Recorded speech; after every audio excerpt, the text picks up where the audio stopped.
have a confession. I've been angry with God. I didn't know that I've been angry with God because, like most people, I walk around and things are okay. I'm always on the go, things are always moving fast paced. But during this time of self reflection and the time that I've been spending reading the book Believe Bigger by Marshawn Evans Daniels, I have come to realize that there have been a number of times in my life that I have been angry with God about how things have happened in my life. Not just how they've happened, but why God would allow me to experience certain things: hurt, humiliation, lack, loss, you name it. I could probably make a list. And I like to think of myself as a, good Christian girl, whatever that is. Um, I do unto others as I would have them do unto me, and follow the golden rule and pray and all that stuff. All that stuff I do. But I never stop to think about the fact that I am still angry with God about some things. I don't know about you, if what you have going on in your life, if you've ever experienced anything and you've felt angry. I think the church does a really not so awesome job at teaching us how to deal with the emotions that we feel when we experience trauma, when we experience bad news, when we experience heartache and loss. And I think because of that, a lot of us walk around asleep. A lot of us walk around ignoring, the reality of the emotional state that we find ourselves in. We walk around wearing a mask, so to speak. And that mask, ends up affecting how we see ourselves. And through reflection, and I'm telling you guys, this is not just me pubbing this book because I don't get any compensation for this. I'm just sharing with you some keys to help unlock some doors here. But through reflection of this book, one of the things that I have come to recognize is that my thought process about myself is pretty terrible.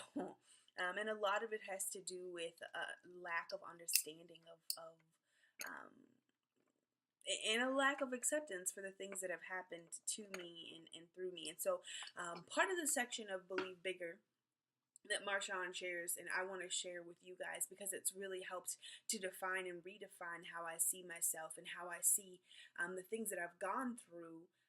I'd like to take a moment and share those with you. So there's a section in the book that's entitled New Thinking, New Being.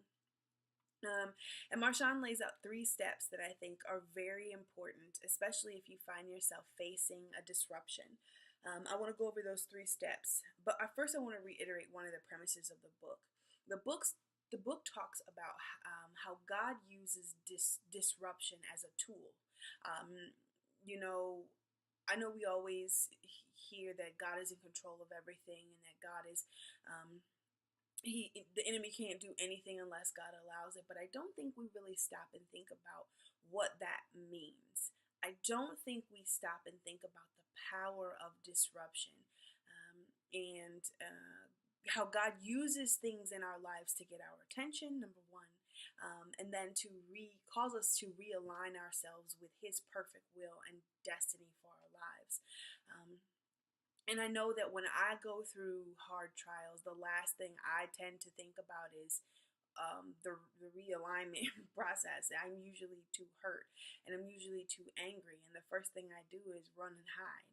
I know that I'm not by myself. When I'm angry and when I've experienced loss and I've experienced pain, I want to separate myself. I want to isolate myself. I feel like I can't express how I feel to other people because there's that off chance that they may wound me further. And one of the things that I've learned through this experience of reading the book is that, those moments when we allow disruption to separate us and isolate us, and Marshawn calls it the dungeon, put us in a dungeon, so to speak, we develop these negative, unhealthy thoughts about ourselves and about God's plan for our lives. Um, and I really am tired of that in my personal life. And so I have been very conscious about eliminating the need for anger on a lot of platforms, a lot of avenues. A lot of you who follow me know my story, you know my background, you know where I've been, and you know relationships, and you know marriage and divorce, and friendships, and you know all of the things that come along with life traumas. But I decided that that's not the story that I want to write for myself. And as a result of that, I'm sharing these things with you, hoping that you guys will be able to take from them and maybe grow. Marshawn talks about new thinking, new being. She gives three main keys to help us change our thought process about ourselves. Three things that will help us to stop pretending. First things first, we have to stop pretending so that God can start healing. One of the first key that she gives us is committing to growth. Understanding, one, that this is a process. If you've experienced any loss, any hurt, any pain, if you are in a situation right now where God has it seems like your life was going along and then it just exploded, and God had put his finger in the middle of all your business, understand that, one, you're not by yourself. And two, the place where you are, God desires to rearrange so that he can cause you to grow. And in order to actually go through and grow through this process, you have to commit to this growth phase. Understanding that you can't force yourself to heal. I know a lot of people who've suffered a lot of things, whether it's abuse, whether it's domestic violence, whether it's rape, whether it's you got picked over, boyfriend left you, girlfriend left you, boyfriend cheated, girlfriend cheated. I don't care what it is, whether you have mom issues, daddy issues, whatever the process is, you have to understand that you can't force yourself to be healed. Marshawn makes a really great point when she says that the process of healing is God's territory, but it's also his expertise. And so you can trust that when you finally commit to this process, that God desires to heal you and that he will do so fully. And you can rest in that.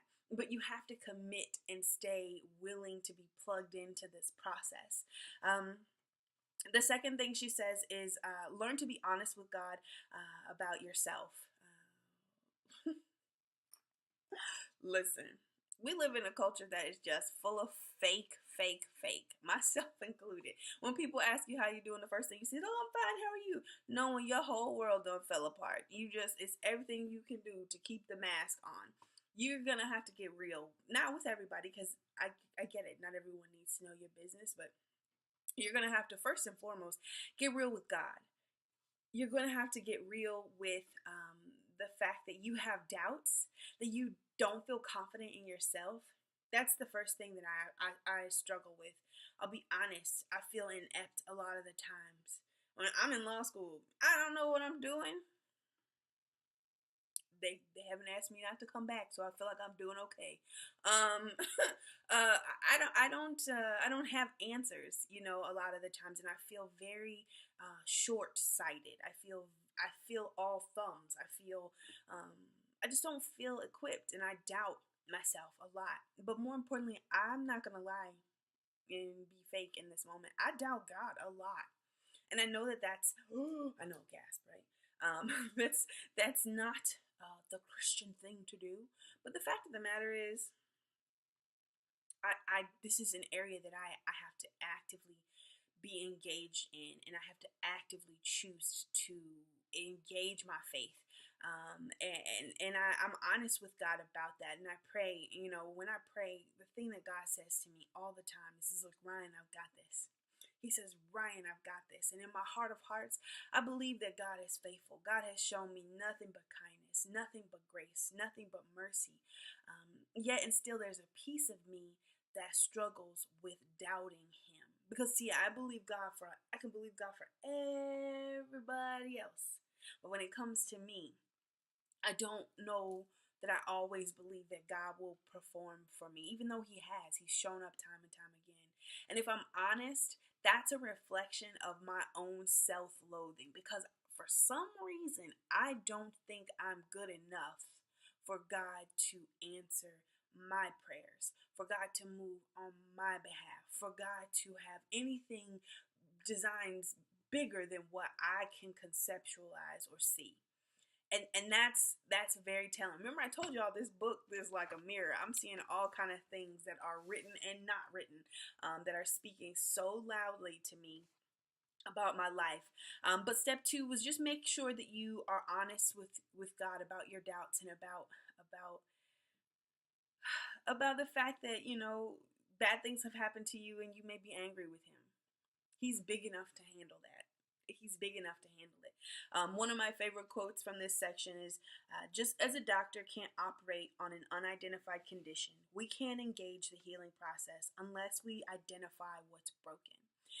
It is going to do you no good in this phase of changing your stinking thinking, if you are not honest with God about how you feel.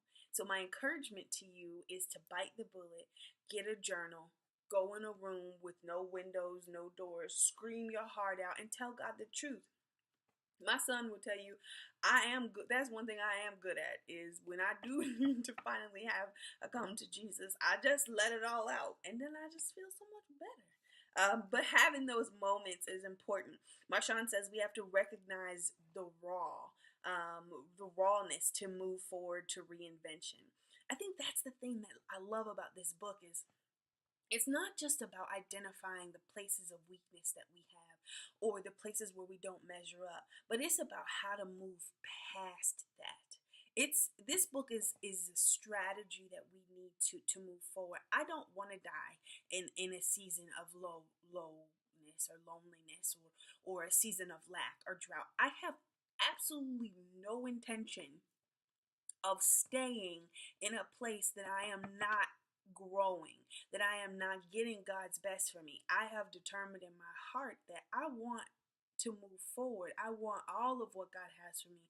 And that requires me to let go of how I see myself. That requires me to let go of all the negative things that have ever been said about me, that are currently being said about me. That are not true. There are so many things, and if I dwell on those things, and then those things become a part of the reflection I see in myself. The third thing that she says is to put your pride aside. Listen, Linda, listen. I don't like to ask for help. I just don't. I have that whole superwoman complex thing going on. Listen to me, my beautiful sisters and brothers, if you are watching. You have to. Superheroes are great. You already know. Wakanda forever. I'm down. I love it. That does not work in real life. It just doesn't. You have to lay that superhero complex at the foot of the cross. Because if you don't, you will die trying to save the world on an empty tank. I am learning that. I have learned that and will continue to learn that. The third step she talks about is ask for help. I know that that's hard, but I think to take it a step further, don't just ask for help. Surround yourself with people who can move you forward, people who can elevate you. Not everybody needs to know your business, but the Bible says to mark the upright man. That means find somebody doing what it is that you want to do, walking in a place of freedom that you desire to be in. Attach yourself and ask for accountability. I know, it's a lot. It's really not, though. It's kind of simple, but it takes a lot out of you, especially if you're the strong, independent type. Proverbs 18:10 says that the name of the Lord is a strong tower, and the righteous run into it and are safe. But you know what I have a tendency to do? I don't know about you. When I'm angry at God and things are not working out and I'm disappointed and sad, do you know what I do? I run away from God and everybody that looks like him. Because I want to stew and I want to be sad. And not only that, but I'm afraid that they're going to wound me further. I think I said it at the beginning of this video. I go into self-preservation mode. I don't want to be, I don't want to be hurt. And so I protect myself by shutting people out. You could say, Ryan, what's going on? Nothing. That's a lie. Ryan, what's wrong? Nothing. That's a lie. Find somebody. It's really challenging. This is hard for me. This is very challenging for me. Yeah, it's hard for me to do, but it's worth it, and I will absolutely do it, and I have done it. I have, and you guys know who you are. You know who you are. But connect yourself to strong people, and remember that God uses disruption. It's a tool. It's not designed to kill you. It's not designed to take you out. I said it in the last video. What if things are happening? This is what Marshawn says in the book. What if the bad things and the negative things that are happening right now in your life are not happening to you, but they're happening for you? Find someone in your, this is a principle she talks about in the book. Find someone in your life who can take a step back, take a God's eye view of the circumstances, situation, connect yourself to them, and then from there you address how you feel. You address the emotional state. Don't stay isolated. That's the biggest key, right? That's so difficult for me.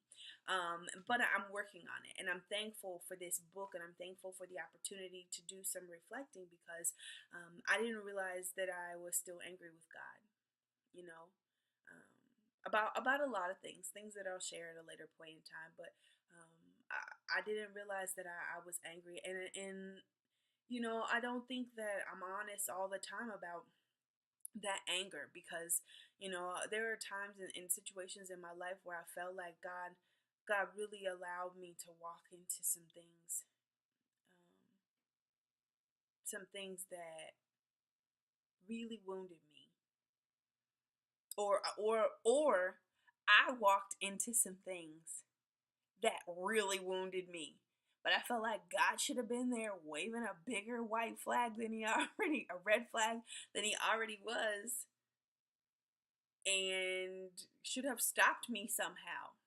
But that's the beautiful thing about God. God lets us learn our lessons, and then he's there to collect us. He's there to set things right. He's there to work, because there may be a time when you write a book. Somebody needs to hear your story. I know that I have books to write. I'm not anytime soon today, for sure. I still have homework to do. But I know that they're there, and I know that the circumstances that I experienced were not just for me, but they have a purpose.